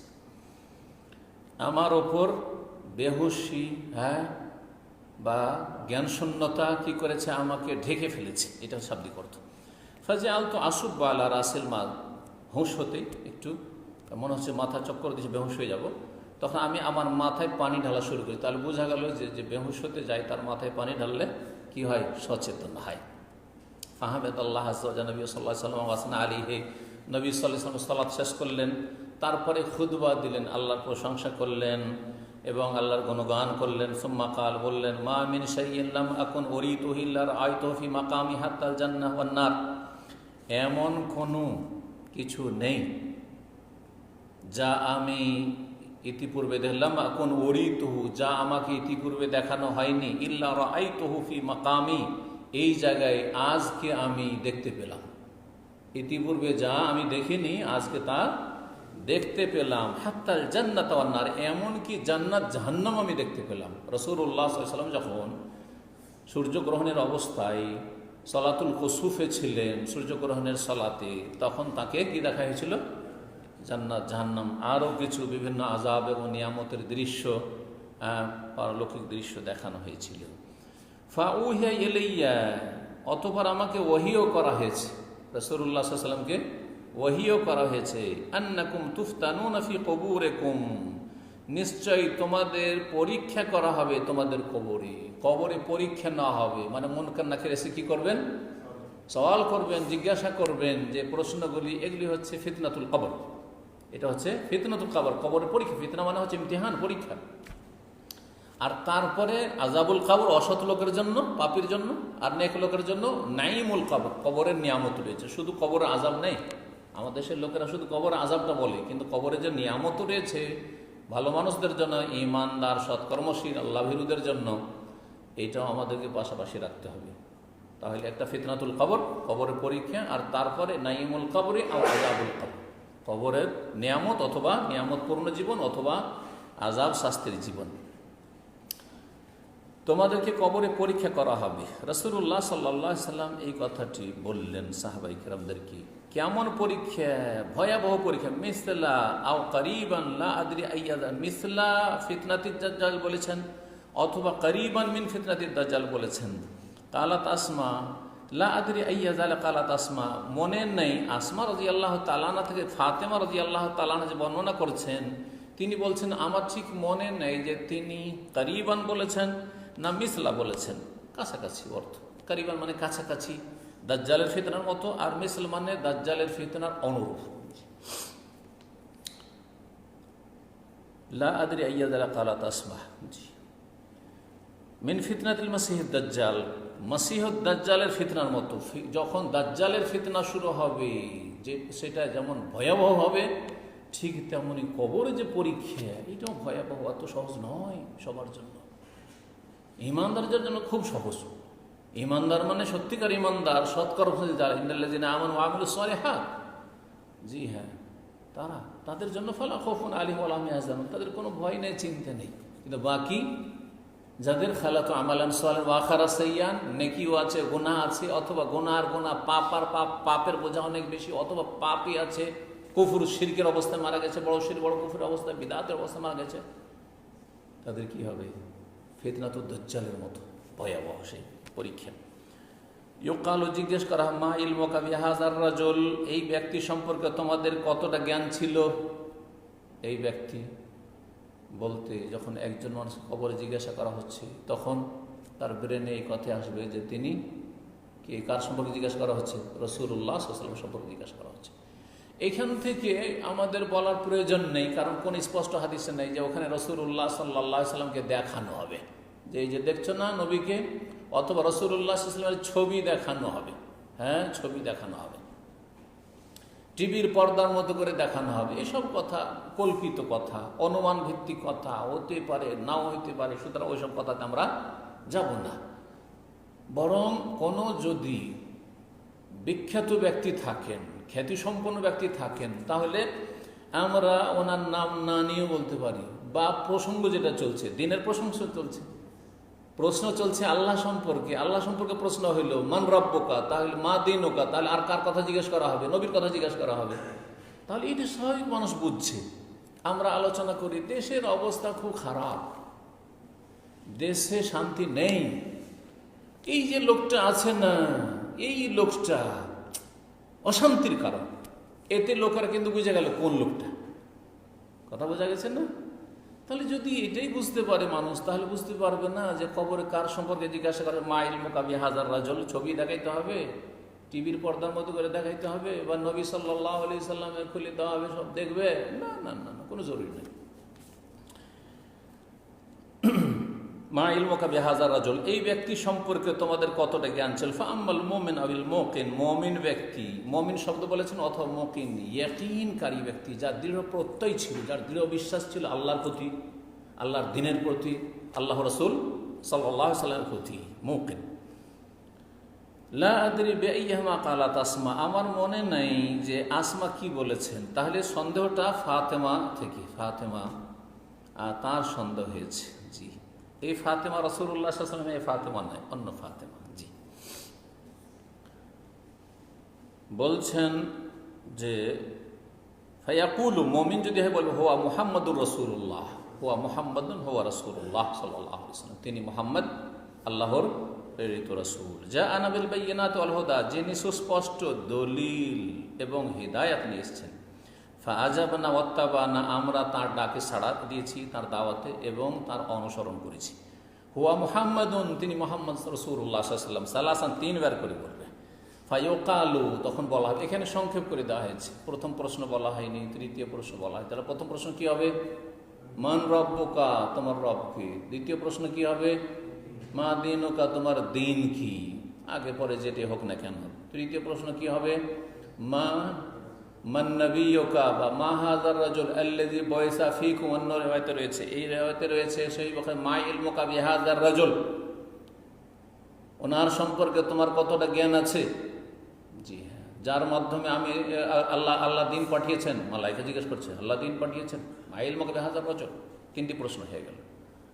চতুর্থ আরেকটি প্রশ্ন হবে, যখন বলবে যে এই উত্তরগুলো দিতে পারবে মুমিন, তখন তাকে বলবে যে ওমা ইউদরি, কেমন করে জানলে তুমি, কিভাবে তুমি এই উত্তরগুলো জানলে যে আমার রব আল্লাহ, রব্বি আল্লাহ, ও দিনী আল ইসলাম, ও নবী মোহাম্মদ সাল্লাল্লাহু আলাইহি সাল্লাম বা হুয়া রাসূলুল্লাহ সাল্লাল্লাহু আলাইহি সাল্লাম, এই উত্তরগুলো কি করে জানলে? তখন উত্তরে মুমিন বলবে বা ইয়াকিনকারী বলবে, একজন সৎকর্মশীল বলবে কারাতু কিতাব আল্লাহ ফাআমানতু বিহি ওয়া সাদ্দাকতু। সুনান তিরমিজির হাদিসে, অন্যান্য হাদিসে রয়েছে মুসনাদ আহমদ, কারাতু কিতাব আল্লাহ, আল্লাহর কিতাব পড়েছি, হ্যাঁ রাসূলের হাদিস পড়েছি, আর আমরা ঈমান নিয়ে এসেছি, ওয়া সাদ্দাকতু, বিশ্বাস করেছি, ওতে জেনেছি যে আমাদের রব হচ্ছেন আল্লাহ, আর আমাদের নবী হচ্ছেন রাসূলুল্লাহ মুহাম্মদ সাল্লাল্লাহু আলাইহি ওয়াসাল্লাম, আর আমাদের দিন হচ্ছে ইন্নাদ-দীনা ইনদাল্লাহিল ইসলাম, ওয়া মান ইয়াবতাগি গায়রাল ইসলামি দীনান ফালা ইউকবালু মিনহু ওয়া ফিল আখিরাতি মিনাল খাসিরিন। এইভাবে জবাব দেবে। তখন তাকে বলা হবে নাম সালেহা, তুমি আরামসে ঘুমাও। সালেহান, সালেহ মানে নেক, ভালো, ভালো অবস্থায় ঘুমাও, সুখে শান্তিতে ঘুমাও তুমি। ওয়াকাদ আলিমনা ইন কুনতা লামুকিনান বিহি, আমরা জানি যে তুমি এই বিষয়গুলি দৃঢ় বিশ্বাস রাখতে, তুমি ইমানদার ছিলে, তুমি এসবের ইয়াকিন রাখতে। ও আম্মাল মুনাফিক আবুল মুরতাব, পক্ষান্তরে মুনাফিক যে হবে এইরকমই কাফের, এইরকমই মুশরিক, এই মুনাফিক মানে জন্মসূত্রে মুসলিম, নেই সালাত, হ্যাঁ, পাপের বিশাল বোঝা নিয়ে গেছে, পাপ বেশি, গোনা নেই, আপনার নেকি নেই, এত গোনা করেছে, তাহলে গোনার বোঝা বেশি হয়ে গেছে, ফরজ ওয়াজিব আদায় করেননি, কাবিরা থেকে বাঁচেননি, ফেসে যাবে সেখানে গিয়ে। মুনাফিক আকীদার মুনাফিক হইতে পারে, আবার মুনাফিক যে সালাতে জামাতে জানে সে ও তো মুনাফিক, যে সালাত পড়ে না ও তো কুফরি করে, আর কমপক্ষে তো মুনাফিক। জি হ্যাঁ, আর শতকরা 95 জনের বেশি বেনামাজি, আধা নামাজি, সুতরাং এ কি নেফাক না? তো কি বলছেন মুসলিম সালাত নেই, নেফাক না, মুনাফিকই নয়। মুনাফিক এবং সন্দিহান, সন্দিহান এই জন্য আখিরাতের জন্য কাজ করেন না। পরকালে হাসর মাঠে প্রথম জবাব দিতে হবে সালাত সম্পর্কে, এটা মুসলিমদের জানা নেই, তাহলে মুরতাব, সন্দেহ আছে, তাহলে কাজ কেন করেন না? এই জবাবটাতে আমাকে পাশ করতে হবে, এই অ্যান্সারটা আমাকে দিতেই হবে, এতে আমাকে একবারে উত্তীর্ণ হইতেই হবে। কেন চেষ্টা নেই? কেন চেষ্টা নেই? আপনার বিশ্বাস আছে দুনিয়া বলে কোম্পানি বেতন দিচ্ছে, সেই জন্য চাকরি করছেন, ডিউটি করছেন, না হলে যদি আজকে কোম্পানি বলে যে তোর কালকে থেকে বেতন নেই, একদিনও যাবেন না। বিশ্বাস এবং আশা নিয়ে আপনি কাজ করছেন, আর জান্নাতের আশা নিয়ে কাজ করবেন না আপনি, জাহান্নামের ভয়ে কাজ করবেন না আপনি, আখিরাতে প্রথম উত্তর দিতে হবে, সালাত সময় 5 ওয়াক্ত সালাত পড়বেন না আপনি, 17 রাকাতে আপনি কম করার অধিকার রাখেন মুসলিম। জি, তো বলছিলাম যে মুনাফিক অথবা সন্দিহান ব্যক্তি বললা আদরি আইয়াদারে কালাত আসমা, আসমা রাদিয়াল্লাহু তাআলা আনহা তিনি মুরতাব বলেছেন না মুনাফিক বলেছেন সেটা আমার মনে নেই। ফায়াকুলু, একটা বলেছেন উনি, কাছাকাছি অর্থ। লা আদরি বলবে, হা হা লা আদরি, অন্য রিওয়ায়াতে রয়েছে হা হা হাই হাই, লা আদরি জানি না, এখানে শুধু রয়েছে লা আদরি। সামিউতুন নাস ইয়াকুলুনা শাইআন ফাকুলতু, যেহেতু মুনাফিক সেই জন্য সবাই যা বলতো তাই বলতো, মানে সমাজে সবাই নিজেকে মুসলিম বলতো, ও নিজেকে মুসলিম বলতো, কিন্তু আসলে মুসলিম না, আসলে ফরজ ওয়াজিব নাই।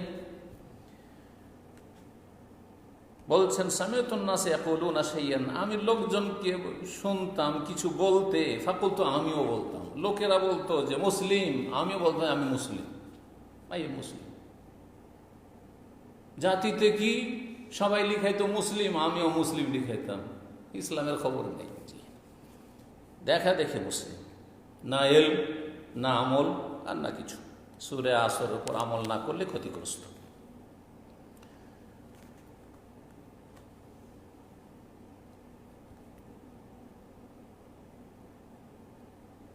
তারপরের অধ্যায় রয়েছে 25 নম্বর অধ্যায়, বাবু তাহরিদিন নবী সাল্লাল্লাহু আলাইহি ওয়াসাল্লাম আফদা আব্দুল কাইস আলাই ইয়াহফাজুল ঈমান ওয়াল ইলমা ইউখবিরু বিহি মা ওয়ারাআহুম। এই অধ্যায় হচ্ছে নবী সাল্লাল্লাহু আলাইহি ওয়াসাল্লাম উৎসাহিত করেছেন আব্দুল কাইসের প্রতিনিধি দলকে যে তারা যেন ঈমানের সুরক্ষা করে আর এলমের দ্বীনি এলমের সুরক্ষা হেফাজত করে। ওয়ুখবিরু বিহি মা ওয়ারাআহুম, আর যারা তাদের পেছনে তাদের গোত্রের লোকেরা রয়েছে, বংশধর রয়েছে, তাদেরকে যেন এই কথাগুলি জানিয়ে দেয়, এর জন্য উৎসাহিত করেছেন। এই ওয়াফদে আব্দুল কাইস বর্তমান যে আলহাসা এলাকা রয়েছে, এই আলহাসা এলাকায় বসবাস করত। এরা রাসূলুল্লাহ সাল্লাল্লাহু আলাইহি ওয়াসাল্লামের কাছে মদিনায় পৌঁছেছিল ইসলাম কবুল করে, অল্প কিছু লোক প্রতিনিধি হিসাবে।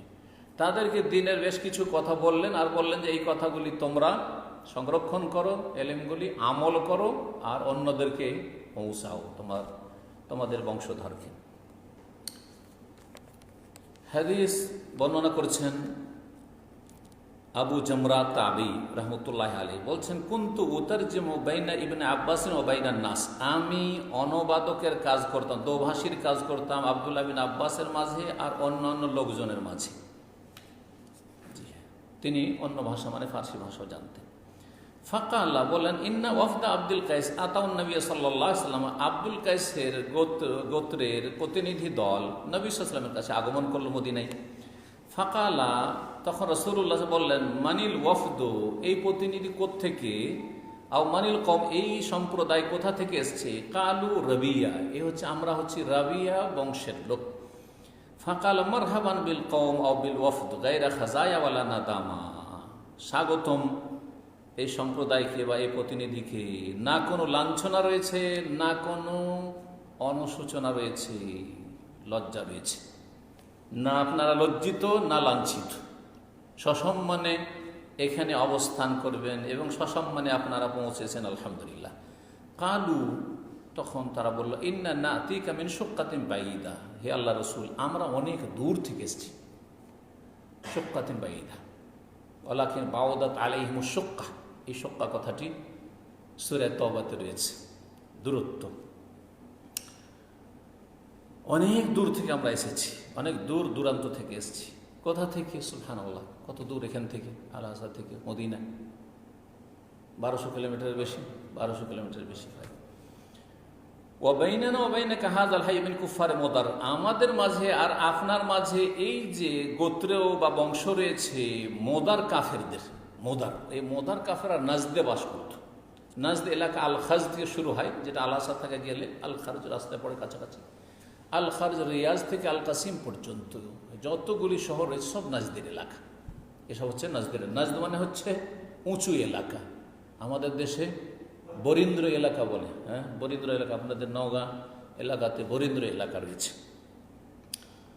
মালদাহ, আমাদের মালদাহতে আপনার মালদার আশেপাশের এলাকাগুলি, সেসব এলাকাগুলি আর নওগাঁর পাশাপাশি যেসব এলাকা সব বরিন্দ্র উঁচা এলাকা। সারা দেশে যদি বন্যা হয়ে যায় ওইসব এলাকা বন্যা সাধারণত উঠে না, আর ওইসব এলাকা বন্যা উঠলে গোটা বাংলাদেশ ভারত ডুবে যাবে, এত উঁচা এলাকা। তো নাজদ এলাকা আরব দেশের মধ্যে, আরব জাজিরা, আরব উপদ্বীপের মধ্যে সবচেয়ে উঁচা এলাকা, এই জন্য নাজদ বলা হয়। জি, বলছেন যে এই মুদার কাফেরেরা, তখন পর্যন্ত মুদার বংশ খুব দুর্দান্ত বংশ, প্রভাবশালী বংশ, অনেক শক্তিশালী বড় বংশ, আর তারা কাফের হয়েছিল, ইসলাম গ্রহণ করেনি। তো আমাদের জন্য একজন দুজন আসা সম্ভব নয়, আমরা এই দলবদ্ধভাবে কোন রকম সহি সালামত পৌঁছে গেছি আলহামদুলিল্লাহ ইসলাম কবুল করে। তাহলে ইসলাম আল-হাসাই, যেটাকে সেই যুগে কি বলা হয়তো, বাহরাইন বলা হয়তো, কিন্তু এই বাহরাইন যে দ্বীপ, এই ছোট্ট দ্বীপ, এটা ছিল না তখনকার যুগে। বাহরাইন আল-হাসা থেকে কাতিফ পর্যন্ত হাদিসের নাম এসেছে, সিরাতের নাম এসেছে, দারিনের নাম এসেছে, এই নামগুলো এসেছে। দামাম ছিল না, দামাম পানির তলায় ছিল। দামামের বয়স বেশি না, 100 বছর হয়তো বেশি হবে কিছু। তো বলছেন যে ওয়ালা নাস্তাতি আন নাতিকা ইল্লা ফি শাহরি হারাম, আপনার কাছে আসা সম্ভব নয় হারাম মাস ছাড়া। আমরা এই হারাম সম্মানিত মাস, কারণ হারাম মাসে জাহিলিয়াতের যুগের কাফেররা, মুদার যারা, তারাও এর শ্রদ্ধা করতো, সম্মান করতো। হ্যাঁ, আর বিশেষ করে তার রজব মাসকে আরও বেশি সম্মান করতো। এই জন্য রজব মাসকে রাজাব ও মোদার বলা হয়েছে হাদিসে, রাজাব ও মোদার, মোদার বংশের রজব মাস। মানে বিশেষ করে এই মোদার বংশ এত দুর্দান্ত, এত মানে সীমালঙ্ঘনকারী ছিল, কিন্তু তারপরেও রজব মাস আসলে আর লড়াই নেই, কারো উপর আক্রমণ নেই, কারো কোনো প্রতিশোধ নেওয়া নেই, ওসব নেই কিছু নেই। গোত্রীয় শাসন ছিল, যে যাকে পারত গ্রাস করে ফেলত, মারামারি ছিল আর বিরোধও ছিল। ফামুরনা বি আমরিন নুখবিরু বিমা ওয়ারানা, আমাদেরকে এমন একটি গুরুত্বপূর্ণ বিষয় বলে দেন যেটা আমাদের পেছনে যাদেরকে ছেড়ে এসেছি তাদেরকে আমরা জানিয়ে দিতে পারি, তাদেরকে তারা ঠিকভাবে আমল করতে পারে। অন্য রিওয়ায়াতে মুরনা বি আমরিন ফাসলিন, আমাদেরকে এমন কিছু বলে দেন চূড়ান্ত কথা, যেই কথাগুলি আমরা আমাদের পেছনে যারা বংশধার আছে তাদেরকে, নর নারী যারা আছে তাদেরকে আমরা জানিয়ে দিতে পারি, তারা আমল করবে। নাদখুলু বিহিল জান্নাহ, যার মাধ্যমে আমরাও জান্নাতে যেতে পারি, ওরাও জান্নাতে যেতে পারে। ফাআমারাহুম বিআরবাইন ওয়া নাহাহুম আন আরবা, সুতরাং রাসূলুল্লাহ তাদেরকে 4টি হুকুম করলেন আর 4টি বিষয় নিষেধ করলেন, 4টি বিষয়ের নির্দেশ দিলেন আর 4টি বিষয় সম্পর্কে বাধা নিষেধ করলেন বা বারণ করলেন। আমারহুম বিল ঈমান বিল্লাহি আযজা ওয়া জাল্লা, তাদেরকে নির্দেশ দিলেন আল্লাহ আযজা ওয়া জাল্লার উপর, মহান আল্লাহ রাব্বুল আলামিনের উপর ঈমান নিয়ে আসার। ওয়া নাহাহুম আন আরবা, আর 4টি বিষয় সম্পর্কে তাদেরকে বারণ করলেন। আমারহুম বিল ঈমান, জি হ্যাঁ, আমারহুম বিল ঈমান বিল্লাহি ওয়াহদাহু, এক আল্লাহ রাব্বুল আলামিনের প্রতি ঈমান নিয়ে আসার নির্দেশ দিলেন। ক্বালা হাল তাদরুনা মাল ঈমান বিল্লাহি ওয়াহদা, তারপরে বলছেন যে এক আল্লাহর প্রতি ঈমানের অর্থ কি বুঝো তোমরা, এটাও বুঝতে হবে। এক আল্লাহর প্রতি ঈমান হচ্ছে তাওহীদ। ক্বালু, তারা বলল আল্লাহ ওয়া রাসূলু আলাম, আল্লাহ এবং তার রাসূল সাল্লাল্লাহু আলাইহি ওয়াসাল্লাম বেশি জানেন। ঈমানের অর্থ কালা বলছেন শাহাদাতু আল্লা ইলাহা ইল্লাল্লাহ ওয়া আন্না মুহাম্মাদান রাসূলুল্লাহ। ঈমান, এখানে ঈমানটাকে ইসলাম দিয়ে বোঝাচ্ছেন। তাহলে বোঝা গেল যে ঈমান, ইসলাম যখন ঈমানের কথা যখন বলা হবে তাতে ইসলামের বিষয়গুলিও প্রবেশ করবে তাতে। আর যখন দুটোকেই বলা হবে, ঈমানও বলা হয়েছে ইসলাম, তখন ঈমান বলবো আভ্যন্তরের বিষয়, বিশ্বাসের বিষয়গুলি, যে ঈমানের রুকন খুঁটি 6টি আর ইসলামের স্তম্ভ খুঁটি হচ্ছে 5টি, তখন বলবো। কিন্তু ইসলাম বললে ঈমান তাতে চলে আসবে, ইসলামও চলে আসবে, 6 5 11টি। আর যখন ঈমান বলবো তখন তাতে ইসলামও চলে আসবে সবগুলি। জি, তো ঈমান বলে এখন ইসলাম দিয়ে ব্যাখ্যা দিচ্ছেন। কালা, সাক্ষ্য প্রদান করা, শাহাদাতু আল্লাহ, যে আল্লাহ ছাড়া কোনো সত্য মাহবুদ নেই। তাহলে তৌহিদ, আল্লাহর একত্ব প্রতিষ্ঠা করা, তৌহিদুর রুবুবিয়্যাহ, তৌহিদুল উলুহিয়্যাহ, ইবাদত, তৌহিদুল আসমা ওয়া সিফাত এবং আল্লাহর অস্তিত্ব, তার সাথে 4টি বিষয়, আল্লাহর প্রতি ঈমান। এই 4টি বিষয়ের সমষ্টির নাম মনে রাখবেন। হ্যাঁ, কি আল্লাহর অস্তিত্ব বিশ্বাস করা যথেষ্ট নয় শুধু, কিন্তু 1 নম্বর। 2 নম্বর হচ্ছে আল্লাহর রুবুবিয়্যাহ, আল্লাহর কাজ, আল্লাহর একত্ব প্রতিষ্ঠা, আর আল্লাহর আসমাস নাম গুণাবলী আল্লাহর জন্য সুনির্দিষ্ট করা, আর তাতে কোনো রকমের ইলহাদ না করা, বক্রপথ অবলম্বন না, অপব্যাখ্যা না করা। আর তারপরে তৌহিদুল ইবাদা বা তৌহিদুল উলুহিয়্যাহ, যার অপর নাম, বান্দার কাজগুলি আল্লাহর জন্য একবারে খালিস, নিখুঁত, নির্ভেজাল করা। সহজে এই তৌহিদের 3টি প্রকরণ বুঝিয়ে দিলাম আপনাদেরকে। ওয়ান্না মুহাম্মদ রাসূল, আর সাক্ষ্য প্রদান করা যে মুহাম্মদ সাল্লাল্লাহু আলাইহি ওয়াসাল্লাম আল্লাহর রাসূল। তাহলে আল্লাহর প্রতি ঈমান সম্পূর্ণ হবে না যতক্ষণ পর্যন্ত রাসূলুল্লাহ সাল্লাল্লাহু আলাইহি ওয়াসাল্লামের প্রতি ঈমান আপনি না নিয়ে আসেন, বিশ্বাস স্থাপন না করবেন বা সাক্ষ্য প্রদান না করবেন। বিশ্বাস করে তারপরে সাক্ষ্য প্রদান করা। ওয়া ইকামুস সালাত, সালাত কায়েম করা। ঈমান হচ্ছে সালাত কায়েম করা, যে সালাত কায়েম করা ঈমান থাকে না। জি, ওয়া ইতাউজ যাকাত, যাকাত প্রদান করা। যাকাত যদি কেউ না দেয়, অস্বীকার করে, তাহলে ঈমানই থাকে না। আর যদি কেউ অবহেলা করে, কৃপণতা করে, তাহলে ঈমান অত্যন্ত দুর্বল হয়ে যায়, খোঁড়া ঈমান। অসম রমাদান, রমজান মাসের সিয়াম পালন করা। জি, হজের কথা কেন বললেন না এখানে? এই 4টা হয়ে গেল। তাহলে লা ইলাহা ইল্লাল্লাহ মুহাম্মাদুর রাসূলুল্লাহ, সাক্ষ্য প্রদান করা, সালাত কায়েম করা, হ্যাঁ, আর যাকাত দেওয়া, আর রমজান মাসের সিয়াম, 4টি বললেন। কেউ কেউ বলেছেন যে এই 4টি যে নির্দেশ দিলেন, আর কেউ বলছেন না, ঈমান বলেছেন, আরও 3টি বলেছিলেন। তো ঈমানের ব্যাখ্যাতে এই 4টি কথা বলেছেন, আর বাকি যে আরও 3টি বলে সেটা এখানে এই হাদিসে উল্লিখিত হয়নি। কেউ কেউ এরকম বলেছেন, আল্লাহু তাআলা আলাম। নিষেধ করেছেন কি থেকে বলছেন? হ্যাঁ, আর একটা জিনিস অতিরিক্ত দিয়ে দিলেন, কারণ জেহাদ যখন হবে তখন গনিমতের সম্পদ আসবে, সুতরাং গনিমতের বিষয়টিও এটা অতিরিক্ত আরও শিক্ষা দিল। তুতুল খোমসা মিনাল মাগনাম, গনিমতে যেসব সম্পদ তোমরা হাসিল করবে কাফেরদের থেকে, সেগুলি থেকে পঞ্চমাংশ 5 ভাগের 1 ভাগ প্রদান করবে কাকে? রাসূলুল্লাহ সাল্লাল্লাহু আলাইহি ওয়াসাল্লামের কাছে হাজির করে দেবে। হ্যাঁ, এটি বাইতুল মাল, এটি বাইতুল মালে জমা করতে হবে। তখন রাসূলুল্লাহ সাল্লাল্লাহু আলাইহি ওয়াসাল্লাম সেখান থেকে খরচ করবেন। ওয়া নাহাহুম আনিদ দুব্বাই ওয়াল হানতাম ওয়াল মুজাফফাতি, আর তারপরে এই যে 4টি জিনিস থেকে যে বারণ করলেন, নিষেধ করলেন তাদেরকে। আর দুব্বাহ, দুব্বাহ হচ্ছে লাউয়ের যে আপনার বাকল, লাউয়ের যে বাকল ওপরের খোল, হ্যাঁ লাউয়ের খোল, লাউটাকে আপনার কুঁড়ে কুঁড়ে, আপনার কী বলেন? হ্যাঁ কুঁড়া বলেন, লাউকে কুঁড়ে, আমাদের দেশে পাকা কুমড়াকে কুঁড়ে, কিন্তু লাউ বা পাকা কুমড়াকে করে লাউকে কুঁড়ে সেই লাউয়ের বাকল যেটা চোকা, সেটার পাত্র বানানো। সেই পাত্রে তারা সেই যুগে নবীজ ভিজিয়ে তারা মদ বানাইতো, আর তাড়াতাড়ি সেটাতে নেশা চলে আসতো। সেই জন্য তাদের তো যেহেতু মদে ডুবেছিল আরব জাতি সেই যুগে, জাহিলিয়াতের যুগে, আর এই বাসনগুলো দেখলে মদের কথা মনে চলে আসে, মদ হারাম করা হয়েছে, সুতরাং এই বাসনগুলো প্রথম নিষেধ করা হয়েছিল, তারপরে এই বিষয়টি রহিত করে দেওয়া হয়েছে। এখন আর কেউ যদি লাউয়ের পাত্র ব্যবহার করে অথবা কুমড়ার ওই বাকলের পাত্র ব্যবহার করে, কোনো নিষেধ নেই, কিন্তু প্রথম নিষেধ করা হয় যাতে করে মগজে আবার এর লাউয়ের পাত্র দেখে আবার মদ না ঢুকে যায়। জি হ্যাঁ। ওয়াল হানতাম, আর সবুজ ঘাড়া, মাটির বাসন আর সবুজ রং দিয়ে রঙা থাকতো, আর তাতে তারা খেজুর ভিজিয়ে দিত, আর সেটা 2-3 দিন ভিজে পচলেই মিষ্টি হওয়ার পরে সেটা কী হয়ে যেত? নেশা হয়ে যেত খেজুর দিয়ে, যেমন পচা ভাত দিয়ে, খেজুর দিয়ে, আরও কিছু দিয়ে মদখোররা মদ বানায়। জি হ্যাঁ, তো এইসব করতো।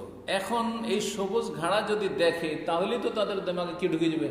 মদ ঢুকে যাবে। আর কি জানি আবার মদের তো নেশা আছে, মানুষের অভ্যাস তো থাকলে অভ্যাসের দাস হয়ে যায়, ওইদিকে না ফিরে যায়, সেই জন্য নিষেধ করা। আল মুজাফফাত, আর আলকাতরা মাখানো পাত্র, মাটির পাত্র, আর তাতে কি করতো?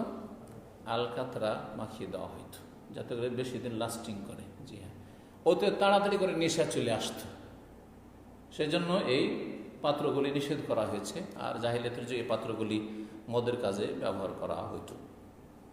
কালা শোভা, ইমাম শোভা একজন যে বর্ণনাকারী আবু জামরা থেকে, তিনি বলছেন মুহাদ্দিস, রব্বামা কালা নাকির, সম্ভবত বলেছেন নাকির।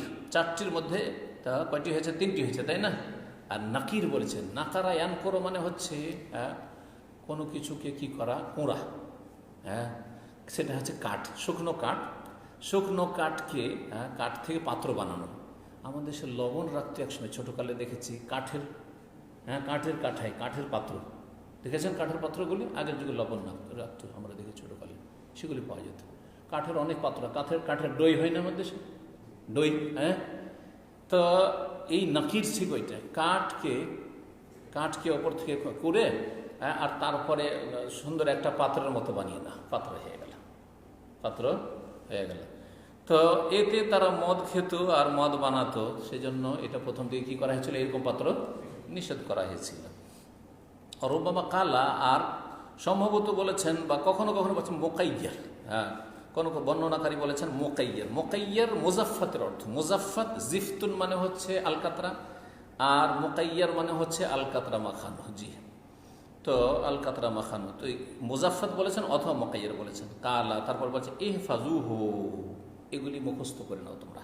রাসূলুল্লাহ বললেন ও আখবিরুহু মান ওয়ারাআকুম, তোমাদের পেছনে যারা আছে তাদেরকে এই বিষয়গুলি জানিয়ে দিও, যে 4টি পাত্র নিষেধ, ব্যবহার করবে না। আর পরে এই বিধান রহিত করে দেওয়া হয়েছে। জি, এই জন্য রাসূলুল্লাহ সাল্লাল্লাহু আলাইহি ওয়াসাল্লামের আরেকটি হাদিস রয়েছে, কুনতু নাহাইতুকুম আনিল আসকিয়াতে, তোমাদেরকে এইরকম কিছু পাত্র ব্যবহার করতে নিষেধ করতাম, পান পাত্র নিষেধ করতাম। এখন তোমরা সেগুলি ব্যবহার করতে পারো, কিন্তু ওয়ালা তাশরাবু মুসকিরান, হ্যাঁ, নেশা যাতে থাকে এমন কোনো পানীয় পান করিও না যাতে নেশা চলে আসে, নেশাগ্রস্ত করে। আজকে এখানে আলোচনা শেষ করছি। আল্লাহ রাব্বুল আলামিন যেন আমাদেরকে দিন শিখার এবং দিনের প্রতি আমল করার, দিনের দিকে নির্ভেজাল তাওহীদ সুন্নতের দিকে, আল্লাহ রাব্বুল আলামিনের ইবাদত বন্দিগের দিকে, রাসূলুল্লাহ সাল্লাল্লাহু আলাইহি ওয়াসাল্লামের সুন্নতের অনুসরণের দিকে এবং ভালো আমল আখলাকের দিকে, ভালো আচার আচরণের দিকে দাওয়াত দেওয়ার তৌফিক দান করেন। তার আগে নিজের আমলকে ভালো রাখার, ঈমানকে ভালো রাখার, দ্বীনের উপর অটলতা আল্লাহ রাব্বুল আলামিন যেন আমাদেরকে দান করেন। সুবহান রাব্বিকা রাব্বিল ইজ্জাতি আম্মা ইয়াসিফুন ওয়া সালামুন আলাল মুরসালিন ওয়ালহামদুলিল্লাহি রাব্বিল আলামিন।